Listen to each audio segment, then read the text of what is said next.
What's good? What's good, fam? Um, Welcome to another rendition of Frontline News, where we bring you news and conversations from the front lines of urban America and beyond. And we have a great special guest tonight, just somebody that really touched my spirit, touched my inner soul this evening on Instagram. And we're gonna bring him on, and we're gonna chop this up and have a little conversation, um, about what's going on in our community here in Baltimore City. Before we get started, real quick, I wanted to go ahead and make sure we pay um, the bills real quick. So, family, you know that each and every week, Frontline News is being brought to you by, of course, Black News USA. Got to thank the whole, Black USA News. Um, Got to thank the whole Donnie Glover team and the whole Black Wall Street and Be More News and um, just the whole Donnie Glover team for allowing us to be able to have this platform to just come and have these pertinent conversations about what's going on in our community. And of course, Frontline News is being brought to you by people empowered by the struggle.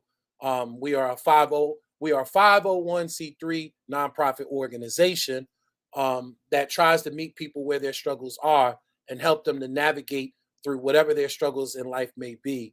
Whether you're dealing with domestic violence, whether you're dealing with homelessness, whether you're dealing with prevention of homelessness, whether you're dealing with mentoring of your children, whatever your issues may be, we literally have helped easily thousands of families to navigate through their struggles.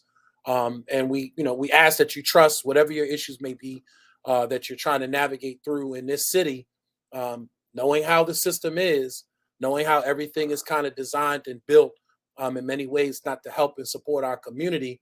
But we know how to navigate through a lot of these particular different agencies and organizations, and in many cases find you the resources that is necessary. So we ask that you give us an opportunity to be able to help you, help your family, help your loved ones. You can give us a call at 443 31 I'm sorry, 443 355 8014. Again, the number is 443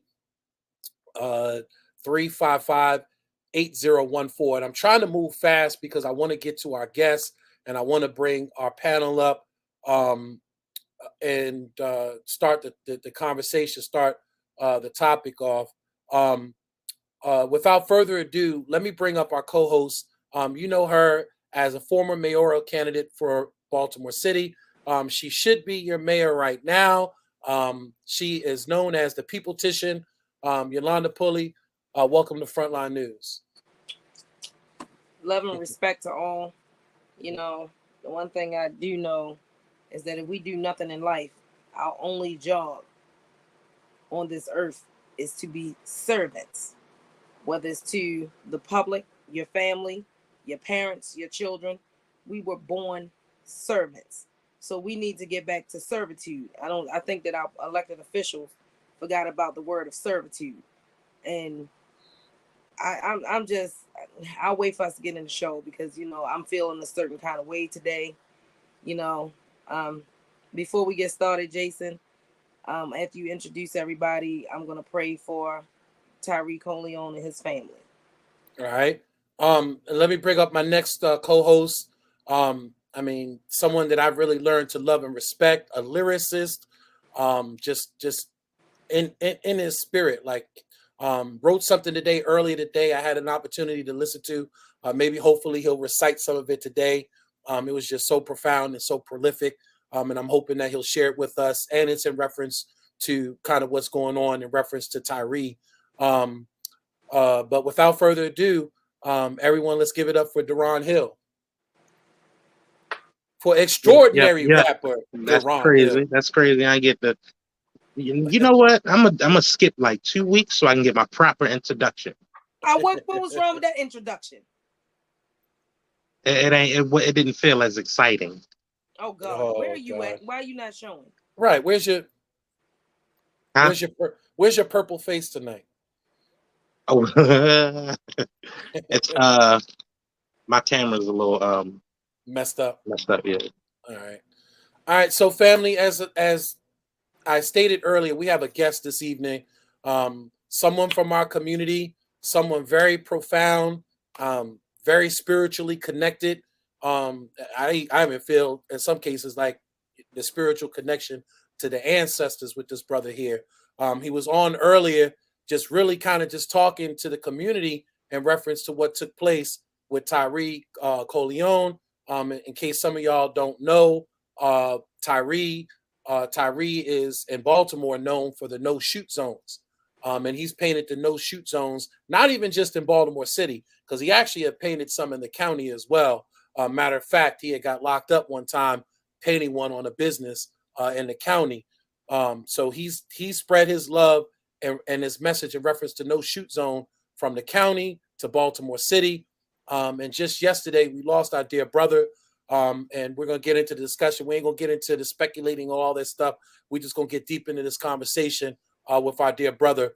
So without further ado, I want y'all to give a warm welcome to our dear brother, Sean Price. Sean Price, are you there with me, my brother? Yeah, I'm here, man. I appreciate it. It's an absolute pleasure to be joining y'all right now. Pleasure is all ours. We had an opportunity to stumble into your Instagram earlier today, and you were just really kind of giving some tough love, some spiritual love to the community in reference to the whole incident with Tyree and stuff. And I wanted you to just go ahead and just expound in your own words, exactly your thoughts on all of this. I got mixed emotions about it, but if I had to start from anywhere, it would be a place of accountability. We all watched his lives. We all participated at times, and we saw the path that he was going toward. And for whatever reason, we didn't do enough to become, positive influences in his life. I think we got this culture here in Baltimore where when people get on Instagram Live, or we call them like Instagram famous, we follow people and we participate for entertainment. And no matter how dark we see that path be coming, for whatever reason, we stand idly by and see how far it's going to go. This is one of those situations that kind of struck a chord with me because I saw it manifesting and I said nothing. Well, I didn't say enough. I didn't do enough. And to see the outcome into what it was is it was surreal for me. Right. Because it's one of them things where you see it coming and the probability of what could happen, but to see it coming to fruition is just like it's a whole different reality. And that really kind of led me to a place of analyzing myself, analyzing my community, and analyzing us as a city, and kind of evaluating, not only where we are as people, but where are we spiritually? Because a lot it's of these crazy that you said that about your Facebook post, because listen to this. This is what I wrote at 4:00 this morning. I said we ought to be ashamed of ourselves. We sat back and watched Tyree damn near every day battle with mental health stress. We watched when he got stabbed, shot, and currently murdered. We watched and never helped his wife help him. We watched him pray. We scrutinized the trauma of him and the police, and we watched his activism for those who lost their lives in the streets of Baltimore, and how he helped keep the memories alive with cans of paint by spray painting no shoot zone. Tyree was telling us it's not okay for his people to be shot, and he asked us stop killing and saying that by saying this individual's final place of where they stood, and don't shoot here again. It's bothering me at 4 a.m. that I am up writing this. Where no shoot zone was born, it also died. It's not okay with the way he was assassinated. This goes to indicate to you that we don't boast of the same privilege of life. And I hate to make this about race, however it is. We watch mental illness in white people with shotguns being gently handled after they shot up schools, congregation, family members, movie theaters, and their lives were preserved. We watched us die by those same identical hands. No one said what he did was right, but he deserved to live and have his day in the two-sided corrupt system of just us against justice. He was presumed to have a knife, but was slain by a gun and shot at least 14 times. In the criminal justice system for a civilian, it would have been considered a crime of passion. I pray for his father, Mr. Moorhead, his wife, Miss Moorhead, his children, family, and friends. May heaven heal where earth cannot. Powerful. That's And powerful. you sat up there and said the same thing on your live today. You embodied everything that I was feeling, everything that I've already said. Exactly. God don't make no mistakes. God put certain people in the right place at the right time for a purpose. And it's not coincidence that, here we are, three like-minded people with the same sentiments in the same space at the same time. You're absolutely correct. And one thing that I do know is that God don't make mistakes at all. He also a God that let us make our own decisions. He's a God of free will.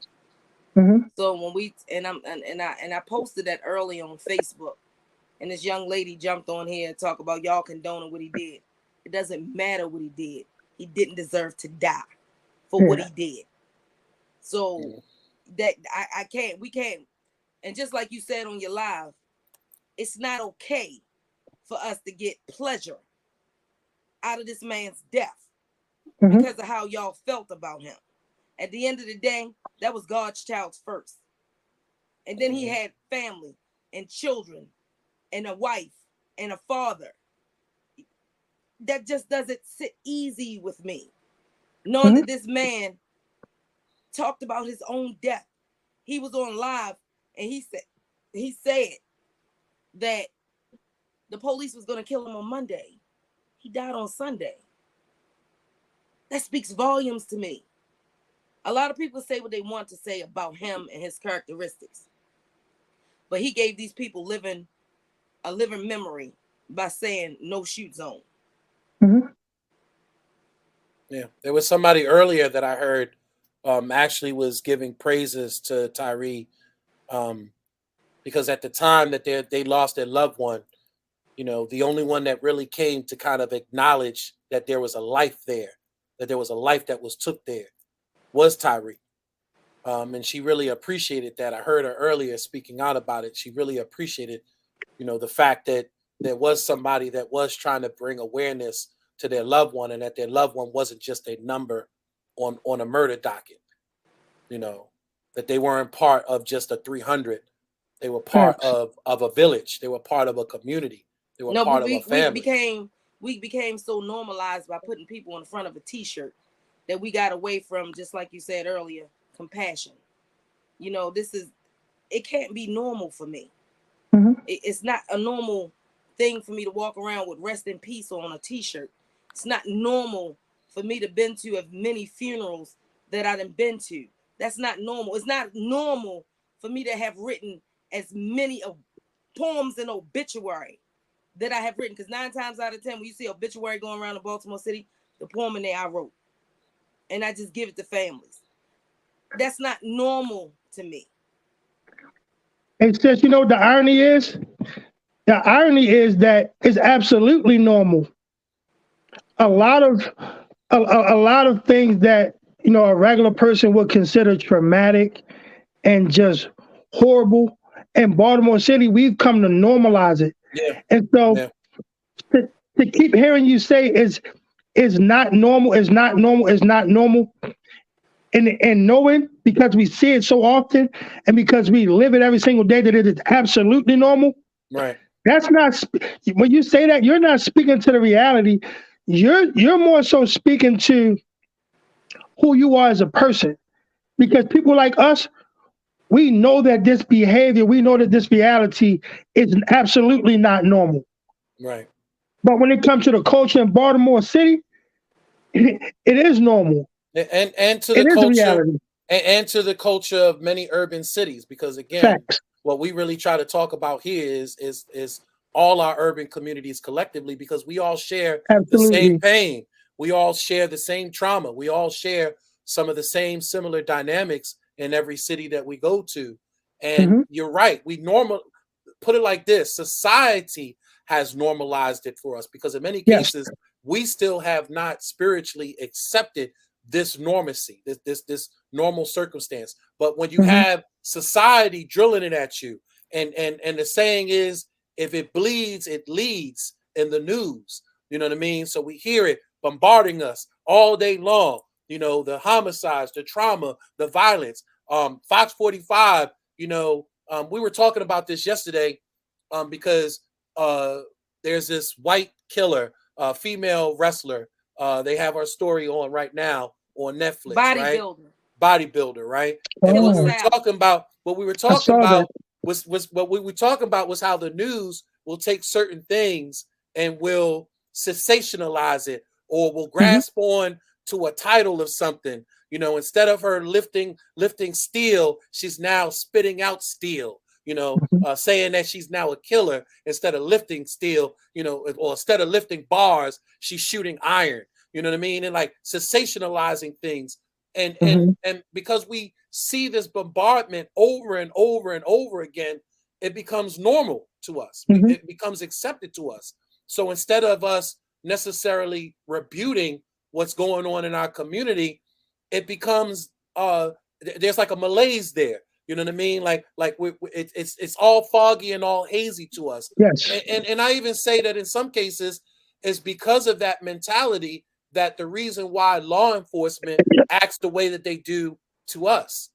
See, because what I mean is if all we see is violence in the city and all that's being perpetuated, that there's nothing good out of Nazareth, right? I want you to hear that nothing is good can come out of Nazareth. Then the people that are serving Nazareth, like the soldiers, like the guards, like the police, are going to come in with that same mentality. So they have no value for us because all they read is there's no value in Nazareth. There's no value in this city. They don't see the good in this city. They don't see the accomplishments. They don't see the struggles that end up with success or end up with someone in a better shape or a better life. Their child going to college, breaking the cycle, being the first one to go to college in their family. You know it's what I mean? Funny that you said that, Jason, because we throw parties for people coming home from jail, but we don't throw parties for people going in for we don't throw parties people parties for going in for college. We throw we give praise. Celebrate. Yeah, we give praise and we celebrate those coming home for jail like it was a great accomplishment. That became our norm. We go to more funerals than we do weddings. Yeah, it's interesting. It's interesting. Your age and younger who have never been to a wedding. That's scary to me. Yeah, it's interesting you say that because I used to work at the casino, right? And what's interesting, I told Yolanda this. I said you could always tell because I worked in the county casino. I said you can always tell when it's somebody from Baltimore City that's in the casino because they were wearing memorial T-shirts. They were wearing memorial T-shirts. They were actually still, and you could tell they were fresh. So they were still in the grieving. They were still in the mourning, and they were still wearing that T-shirt. That's trauma. Yeah. That's trauma. You know. Layman Duran. Yeah, man. You ain't said nothing since we've been on. What are your thoughts? Huh? I said you haven't said anything. What are your thoughts? Oh yeah, I was talking. I know, but what are your thoughts? This whole narrative that, because what I've been saying is people saying that, oh well, you know, he deserved it. And I don't think that the conversation should be whether a person deserved it or not. They shot him 13 times while he was on the ground. Like, I don't think nobody deserves that, especially considering the fact when we look at our counterparts as far as, you know, skin color counterparts, we look at those people and we look at the serial killers who was taken into custody compared to the unarmed black men that was murdered. Like, it's not justice. This is murder. You You get what I'm saying? Like, you can't, That was an just because you assassination. don't agree with everything that he said on his lives, because when we watched his lives, we didn't watch his lives for his message. You watch for his antics. Right. And you I watched. think in some cases people watch because, like a train wreck, they were waiting for the two trains Yeah, to yeah. eventually Absolutely. People collide. are waiting Right. for you to crash and burn. Right. That's what everybody's waiting for in reference to Kanye and even with Kyrie. A lot Yeah. of folks are looking at, they're waiting for the Hindenburg to blow up and to catch on fire. Like, you know. Yeah, But because how do we that boy, that rapper celebrate, boy, we laugh at people, pain? people's struggles, and we laugh at what they're dealing with. And I think that the only reason why we laugh at these things is to negate the fact that we have things that we're dealing with as well. Mm-hmm. Deron, can you say a part of your song that you wrote? No, why you keep trying to make me do this? Because I want to hear it. I'm making you want to. Well, again, from what I heard earlier, like, keep This trying to Sean make, Price needs to I hear it. wanted to be, because when I put it out, I wanted to be fresh, and you keep trying to make me perform the song. I think what they're trying to, I think the greater point they're trying to get across is you got a profound message. That's right. I do, but when I put out this message, I really want people to hear it, like really listen to it. So I can't just be out here willy-nilly, just throwing it around. You get what I'm saying? Like it's some play verse, Right? Not a play verse. Right. Right. I understand that Right. 100%. That's kind of the reason why I don't go live, but so often, because when I go live and it's my voice projecting, I want people to not only hear what I'm saying, but I want them to connect with the emotion behind the words of my voice. And so I understand that completely. In fact, I want to just double back on something that Yolanda said, and she spoke on it being like, and a lot of people spoke on it, 13 shots being overkill. The way I 14 see, shots, because there was 14 13, shots. then there was a pause, and then there was a shot off, which Listen, made it something to is 14. going on. I don't know if y'all can hear me, but something is going on. I'm gonna leave. Can you add me right back in? Yeah. Because I can't hear anything. Yeah, that's fine. Okay, so the thing is that it was the pause and then the 14th shot that he was shot in the heat. Right. It was that one for me. That's why I said it was an overkill. It was 13 consecutive shots. And then it was this silence. And I was like, and something was like, wait for it. And then it was like, boom. I said, wow. And then that's what the girl was like, they just shot him in the head. So That's for why me, I said it was, no, and so for me, I'm just, I think I got a altogether different perspective, because, like I said earlier, one shot is fatal. One shot can be fatal. We learned Especially that in when the you're case. trained. Especially when you're trained. Absolutely. And so any shot past that first shot really doesn't concern me, because anybody that's ever handled a firearm know the power behind when you pull that trigger. And anytime you brandish a firearm, let alone let off a shot, you have the intent to kill. And so whether it's one shot or 13 shots, the intent was to kill. And so I try not to sensationalize, well, how many times he was shot or where he was shot, because the initial shot of pulling the trigger lets us know that it was intended to kill him. So if we focus on that aspect of it, it's gonna open up the door for a conversation to be had about the logistics of how he died, as opposed to why he died and what led up to his demise. How can we watch a person? How can we watch a person who had so much energy, invested so much of himself, his time, his resources into doing something that was presumably positive for the city, and to end up being slain as a victim of the exact same work that he was working to stop, to commemorate, to celebrate? in the area where he created it. Yeah, and that's the part, and that's the part that we have to focus on, because it's like, if we don't, we got to stop riding these. We got to stop using these situations to keep recycling the same old message, and we have to figure out, what the hell do we do now?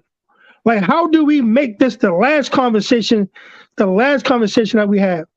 Because policy isn't going to get it done. Police department isn't going to get it done. Politics aren't going to get it done.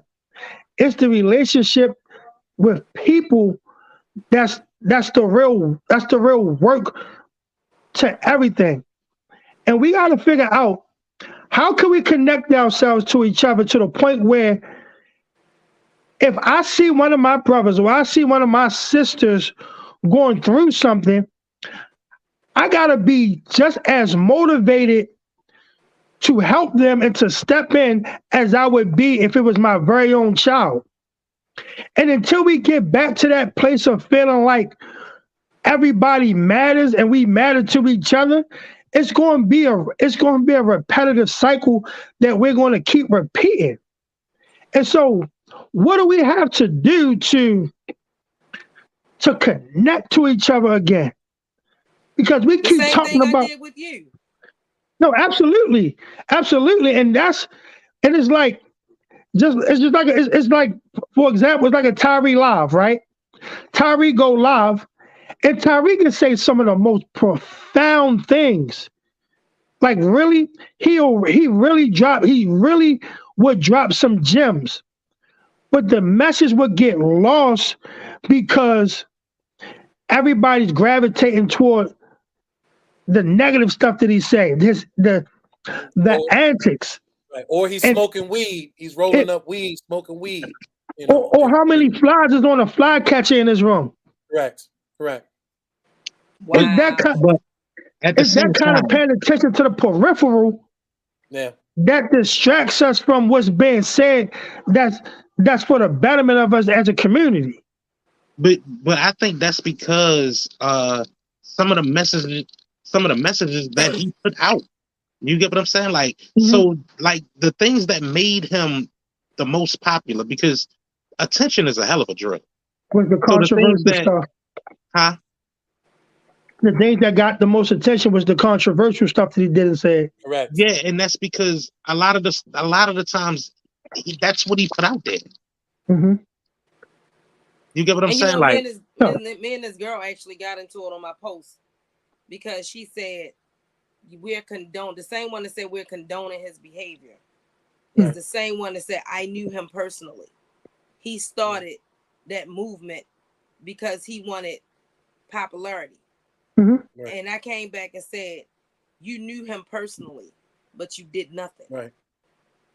Right. That's accountability. Yeah. Don't sit up there and say the new ones are the ones that jumped on his live, when we got people that knew this man personally. Yeah. That sat there and did nothing. Yeah, absolutely. I think a big part of it is, just trying to be decent people and respecting the dead. It's a very hard thing for me to hold the dead accountable, because who am I to hold the dead accountable when they're dead and gone and their judgment is coming? Correct. So I just can't. We all have the same eyes and ears. We saw and we heard the nonsense that Tyree promoted. Right. He paid the ultimate price for that with his life. So, are we supposed to kill him twice? Right. I just told this guy on my post. I said I said social lynching is real in our community. Mm-hmm. Yeah. I said we don't have a problem with trying to bring the dead back to life and lynching them again. We don't have a problem with that. Public lynching is real in the Black community. You don't see white people doing that. Yeah, we seen that. We saw that with our dear sister Corinne Gaines. Yeah. You know how they tried to come and to murder her twice. And even to the circumstance tried to murder the son in the process.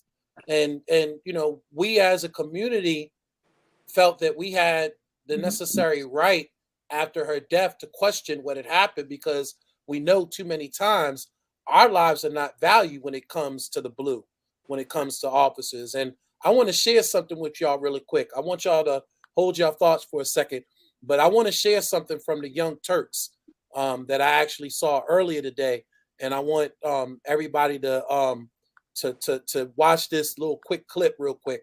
And it really kind of expounds on what I'm talking about. Tends to be the normacy when it comes to officers addressing us in our community. So I want everybody to watch this real quick.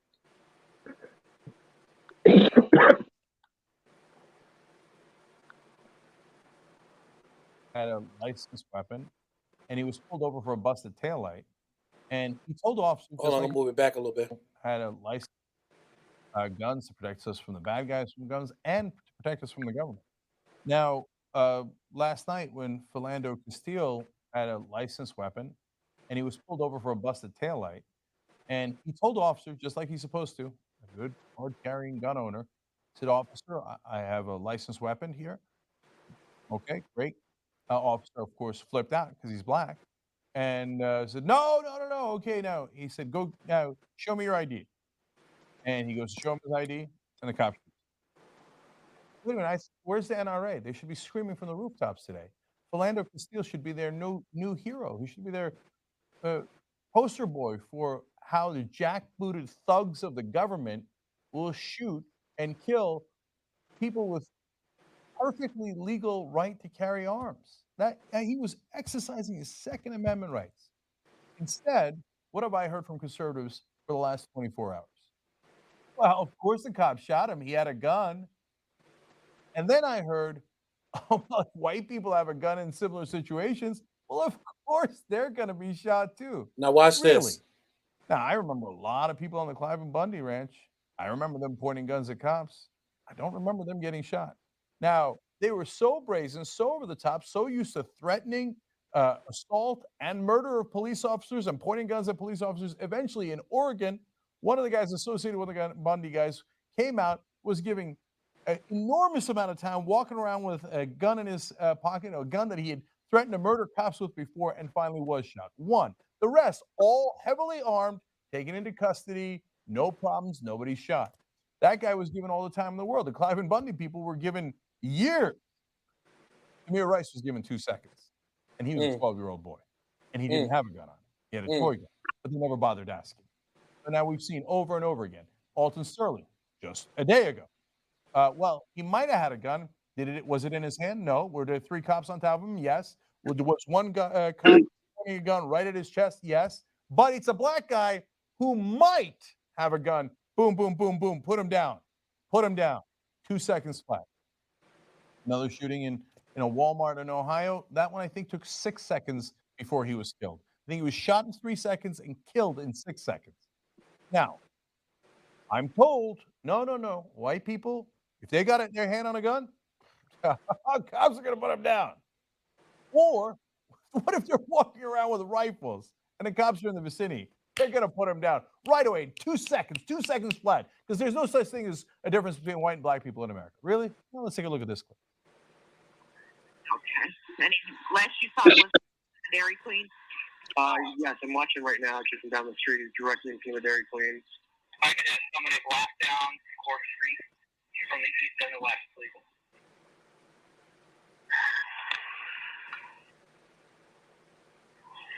Hey, partner, how you doing? Can you set that down real quick and talk to me? Place the weapon down on the ground, please. Place the weapon down on the ground. Place the weapon down on the ground, please. Place the weapon down on the ground. How many times was instructions given out? I just want to talk to you. I just want to talk to you walking around here scaring people, man. I understand your rights, and I'm not trying to violate your rights. What's your name, bud? Now I'm gonna pause this from here because if this had been one of us in our community, knife, bat, shoot, cell phone in our hand. How many times, like he said, a cob of corn coming from a cookout? I mean, how many times, like he said, we've been taken out in less than 3 seconds, 4 seconds? You know, and I even have a video. I'm not going to share it, but I even have a video of they had a gentleman running around with a knife in his hand, and the police were saying, "Please don't make me do this. Please don't make me do this. And when he Please don't started make me chasing do the this." police with it, Yeah, started chasing the police with it, and they still didn't put him down. I You know what saw I mean? that video. So there's a double standard when it comes to our community, and again, a lot of it is the narrative that's been unfortunately perpetuated again. And I have to throw the media in this. You know, I have to throw the media under the bus in reference to this, because it's really the media that really makes it seem like they demonize us. They make it seem like, you know, there is no good, like I said, that comes out of Nazareth. So when you have a white officer, and last night when I learned about this, I'm immediately communicating with Commissioner Harrison, and like I'm scolding him, because I already know the circumstance. I could guarantee you this, that and I would put money on this, that the officer involved in this has less than 5 years on the streets of Baltimore. And I can guarantee you that that white officer is not even a resident from Baltimore City, better yet, not even from Baltimore County, probably from some rural community in another state that has no clue and looks at every day when he comes in. You know, I used to say this all the time to a drill sergeant. I said, I bet you these white officers, when they come into Baltimore City, they're playing that Guns N' Roses "Welcome to the Jungle" as they're coming into the city, because that's how they look at it. They look at it as the jungle, and we the animals that, you know, that can't get under control when they come in there. So, you know, and it's that mentality. And in many cases, there's even that fear in their households. I told folks about this today on the radio show. There's even that fear in their household because, you know, their loved ones kissed them. They want them to come home. They want to come back home to their loved one. So that means that everything that happens in these streets can be sacrificed. Because at the end of the day, I want to go home. So I care less about these Black lives in these communities. At the end of the day, I want to go home to my white family. Yeah, because they the threat. They the enemy. Correct. But it's a couple of things that showed you how we are disconnected from, like I keep saying, the just us system and the justice system. January the 6th showed you how they basically took over the White House. They stormed in. They was looking for people, doing all kinds of crazy mess, calling for people's demise and sending out threatening messages and who they gonna kill and who they looking for. Those people did not die, but this one lady got killed in the crossfire, who was a military person, and they said she didn't deserve to die. She stormed the White House. That's treason. That is a crime.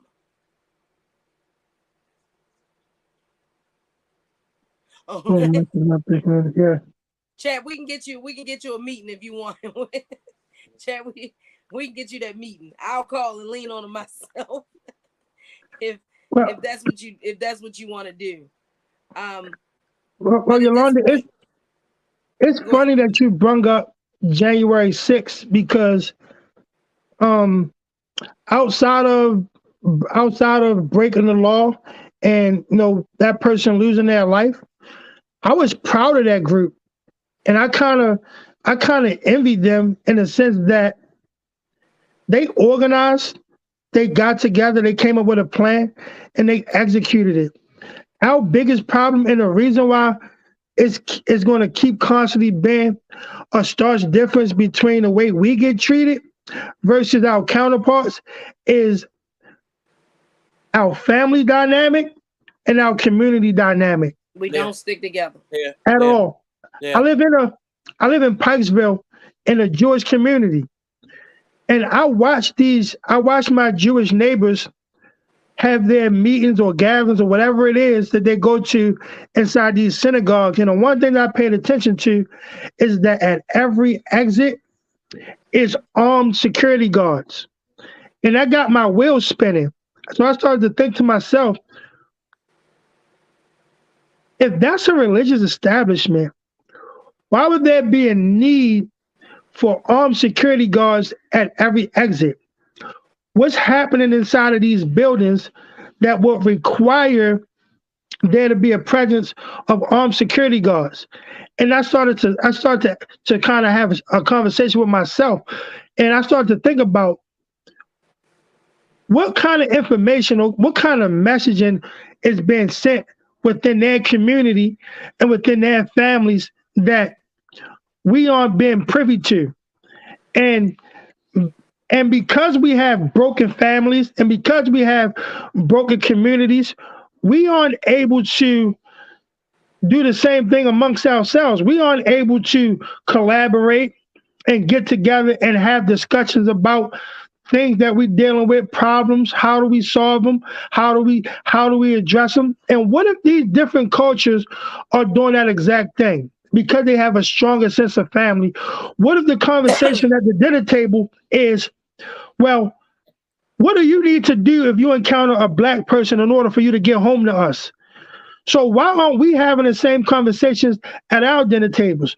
No, our Why aren't we? conversations are is watch yourself with the police. Keep your hands where the police can see them.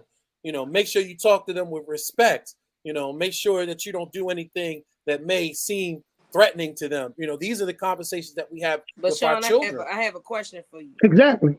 What do I'm all listening to this. what do all ethics group have that we don't have? What do they teach their children versus we don't teach ours? You said oh what? Huh? I said what You said that.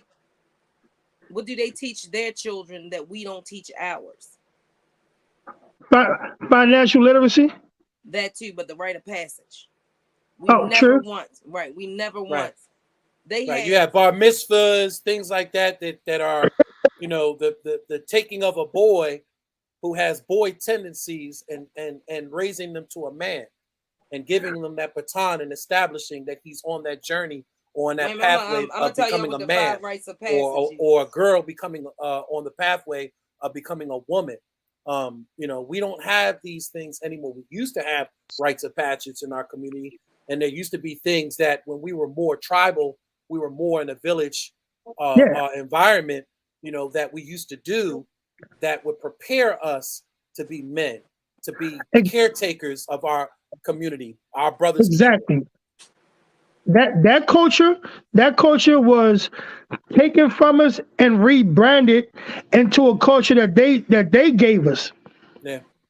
And we just and we just trying to and we just trying to make the most of the culture that they gave us, and we're basically building our identity off of a lost culture. So that's why when you ask a black person about, well, what's your culture? Oh, it's hip hop, it's black, it's this, it's that. No, that's not our culture. No. Those No. those are things that we were given to help provide an identity for us, because the true identity that we have was lost. Right. We don't have that sense of family, that sense of village, that sense of community. And Right. I'm it's been 400, 500 years. Why have we still yet to overcome what was taken from us? because that's what they teach us. They don't teach us 400 years before slavery. They only taught us that they made us feel like, Right. well, y'all generation anyway, and the ones that's after y'all and maybe a little bit before y'all, but they're making it seem like we were born in slavery. Absolutely. Right. So they And didn't when tell you us look that. when you look at the textbooks in our school, we're still teaching, unfortunately, Europeanism, colonization. We're not teaching, that we ruled nations, that we invented everything under the sun, And that's that our we were fault. responsible for culture. We were responsible for religion, spirituality. You name it. Language. We were responsible for. And that's our fault, because you know what, I'm big on accountability, because what I realize is this is, once I graduated from grade school, which I graduated from Gilman School, by the way. Once I left Gilman School, I no longer could hold that institution accountable for my learning, No, for now it's you. Right. for my knowledge. Now, Right. as a Man, conscious-minded, able-bodied grown man, it's my obligation to go back and to man, make sure that every single piece of information that I was given, that I've built the foundation of my life upon, is correct, is man. factual, and it makes sense. Because my oppressor's not going to give me information that's going to let me know who I really am or Correct. where I come from. Correct. But when The Yeah. you look at onus the blueprint the of onus is them, on though, me. right? When you look at the blueprint of their community, though, they do that. And Hmm. again, everything that we look at that's kind of broken within our community, when we look at communities with strength, all those components are there. We just watching a documentary, me and Yolanda, about the Jewish, the rise of the Jewish America, right? And Hmm. in there they talk about it, how they're one of the oldest groups that can kind of tie back their religion, tie back ancestry land, tie back all this stuff that they claim, and then they teach it and they instill it into their children. We're Yeah. still trying to figure out who we are. And when we do identify or start getting the pulse on who we are, like a Kyrie, like a Hmm. like a Kanye, immediately we're labeled as anti-Semites. We're Yeah. immediately or attacked. or We're black immediately identity belittled and extremists, degraded. Huh? or black identity extremists. Right. You're an extremist. You know what I mean? And you should be watched. And in many cases, tying us into other groups and organizations that may be a little bit more revolutionary, a little bit more militant in many cases. But And it's that's not another thing. We necessarily a have no representative discipline, of all of us. You but know what I we mean? It have no doesn't necessarily discipline. represent all of us. Go We ahead. Go have ahead. Hmm. I'm no sorry. discipline within the black community. But let me tell you, the 5 stages of the rite to passage is the right to birth, the right to adulthood, the right to marriage, the right to eldership, and the right to ancestorship. We Mm, don't teach that in no black community, no, no, but they no. teach it to theirs. And see, we got to stop looking Correct. at we got to start looking at our black babies the way white people look at theirs. They don't look at them as children or problems or this, that, and the third. They look at them as investments because they Hmm. need somebody to take care of them when they get older. Versus we want ours to leave the house at 18 when we don't even have it figured out living in subsidized housing in Hmm. Section 8. But yet we Hmm. willing to throw our children out there and tell them to figure it out when we never figured it out ourselves. Hmm. Certain things just doesn't make sense. They don't push their children out the door. They don't do that. No, The same, but a that's because child their is still a children are child at assets to them. 18. Their Hmm. Yeah. children are assets to them. Their children have a greater value than anything put on this earth. We just dealt with an incident just recently where we heard a mother who told the school system their child was responsible for bringing a bunch of thugs to the school with guns, and the mother basically told the school system, "Well, I'm done with him. I washed my hands of him." Oh no, the better yet part of the conversation was he belonged to y'all during school hours, not me. And the vice principal said he wasn't in school today. She was like, oh well, I have to work. Right. And And so how that's do we grip that? How do we grasp a hold of that and say, nah, that's not going to be the normacy. We're not going to allow you to allow your children to run amok, because the village is going to step in and the village is going to give you the wraparound support that you need. Because if that was any other community, the community would have stepped in, the rabbis would have stepped in, the religious community would have stepped in. And But in at this some point, do we cases, need to build if a some militia? enforcement needed to be put in, even the enforcement would have came in, because they got their own military. Then the Mossad and all that other stuff, they got their own thing going on in the Jewish community. They would have easily assembled And in, just like you said, they have if that armed was a threat to security their guards. community. If they have and guess armed what? security guard in their Hmm. synagogue, you don't think they have it in their schools? We don't we Oh don't yeah. have we don't have the community infrastructure needed to recalibrate us as a people. So guess what? Guess what? The most profound thing that we can do, the most the most revolutionary thing you can do in today's society as a black man is to raise and build up a family. That's why I stand as a 35-year-old black man married to a black woman, and my entire household has Mm, the same last name. mm. That's how you start the trend of being a revolutionary. So now I'm planting seeds in my kids who understand that when they leave the house, it's not about your first name. It's No. about your last name. Because when you leave It's about me, going out. It's about exactly. going out and When you leave conquering the me, world. you represent that price brand. The value of our family is predicated on our last name and the energy and accomplishments that we make as a unit. So we can't. It's a new time. It's a new day. Yeah. We don't have that village to support us, to strengthen us on the peripheral side. So we gotta revolutionize the game. And the way He you gave me revolutionize the goosebumps. game, Yeah, He gave yeah. me goosebumps. Same yeah, here. And I'm and the even way you thinking about revolutionize the game right. is by creating the family model. Yeah. Because Yeah. guess what? I got 5 children. I got 5 Families children, build right? legacies. Families build Exactly. legacies. So guess Yeah. what? So when Yeah. each one of my children go out and Yeah. start their own families, they already have the blueprint. That's how you revolutionize the game. When they said the revolution wasn't going to be televised, that's what they was talking about. Because Jason, I'm did you already just say that? yeah. Yeah. I already got the ball rolling in my household. Yeah. So now that my household is established, now as the leader, I can branch out and I can be effective on the outside of my community because if you put me under that microscope, I'm not afraid of what you're going to find. Yeah. Because I done already made sure that I was solidified.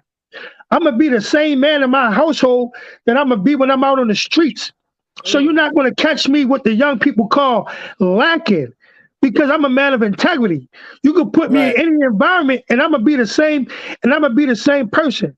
So now that I strengthen my core and my base, I can step outside and I can help my brother and I can help my sister do the same thing for their base. Because it's not going to be seen. It's not going to come from an infrastructure. It's not going to come from politics. It's going to come from us doing the groundwork and being on the front lines for each other. It doesn't take money. It doesn't take money. It doesn't take publicity or stature or fame. It takes the knowledge. That's it. And it takes the guts to put it in practice. That's it. Wait a minute, it's funny that you said that because we had a whole meeting with Kwesi and Fume's legislation team was putting families back together. Families putting the black man back in the household. And him because HUD has been designed to destroy the black family. I mean, the way that it's operated, child support, right. The only person that can restore the black family is the black man. That's it. That's it. That's Mr. Nfume, I got all of respect for that man in the world, but your policy, your efforts won't restore the black family. It takes for the black man to restore the black family. So you know what? Correct. That's who I target. That's who I target. That's who I have conversation with. That's who space I try to invade. Legislation, those restrictions need to be lifted. Right. In other words, we can't have no barriers. Right. We can't have no barriers for our black men. See, the problem is that, for instance, there are no affordable housing options.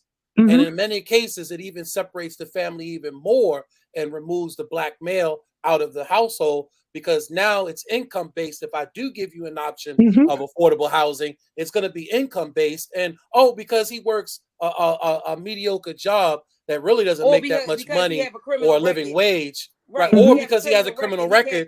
Right. Correct. He has a felony. So now he can't come into the house. So now you've just destroyed the family, and you destroyed it to where the man who may have wanted to step up and do the right thing by his family and protect his family. Now you made him decide whether or not, do I allow my family to live with affordability and an affordable housing option, or do I go against the system and have to struggle in the process because I can't get access to services in the process, because now the system sees me as a liability to the family or as you know what I mean? And guess what, bro? We've always done that. We've always found ways to circumvent the system, to circumvent the obstacles that they put in front of us. And guess what? It just so happened that the ways that we've come up with on our own has been negative. It's been selling drugs, has been selling guns, has been doing everything under the sun. So all we have to do is put out, like Yolanda said, we're the architects of some of the most profound inventions known to man, right? That's what we come from. That's the potential we have. So if we could just tap into our intellect and tap into our inner genius and figure out how can we've already managed to circumvent the system in a negative way. How can we do the same thing in a positive way? It's going to take for us to build our own network. Like people, we need to find a handful of strong men, strong families that's already grounded, that's already rolling and got the ball in motion. And we need to start with them.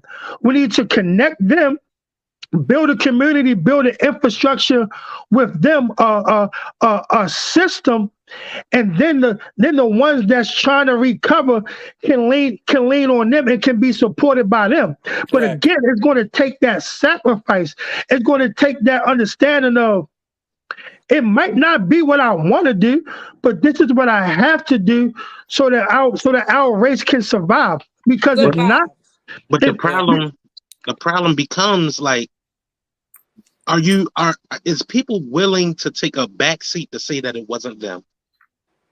Because everybody wants to be that person, the person that you're describing. Everybody wants their name wants to be on the top of the letterhead. Everybody wants to be the one. Everybody wants to be the face. And the That's awards. why rappers can't make it out of the city, because everybody wants to be the first person. Everybody wants to be the one to put Baltimore on.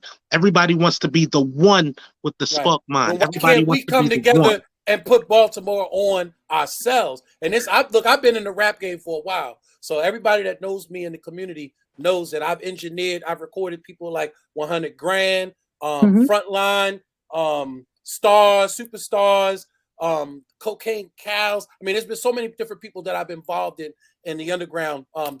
Steph, known as Spielberg, everybody knows him for making beats in Baltimore City. Like these are family members of mine. So like I've been around this for a long time, and I actually come from New York City, where I actually had that start where hip hop was pioneering at. So I've been around this for a while, and this is something that I talk about every time. Well, I've talked about this every time to dudes that I work with all the time, man. Like, stop looking for that deal. Stop looking to do something or even get on somebody's independent label. Let's start breaking and doing something of our own. Jason, putting our money together and do our own thing, because we're greater. We're greater when we come together collectively. Absolutely. Go ahead and keep your we need to continue this conversation. Our time is actually up. Can you go ahead and give out your Instagram real quick so the family can follow you real quick? My Instagram is Sean SEAN _NO _maniac MANIAC. We appreciate you, my brother. And we got to have you on again. Like I said, I love you, man. Y'all send an invite. I'm there. Got you. Again, family, let's give it up for Sean Price again. And, our hearts and our prayer go out to the whole Tyree family. We had an opportunity to speak to his sister, his wife, and some of the family members. And I could even hear his father in the background. And his father's definitely emotionally shook behind all of this and in pain. So our hearts and our prayers go out to that. And it doesn't necessarily mean that we don't condone what happened, but that we do condone what happened. And of course, there's another party involved in this. Our hearts and prayers go out to that person as well, that they get the help and treatment that's needed, for whatever stress or traumatic stress they may be going through in relation to what happened with our dear brother. So with that being said, until next week, family, we love y'all. Stay blessed. God bless everybody. God bless. God bless. And as I always say, go out there and do something special for someone other than yourself. So peace. Y'all have a good one. Good night.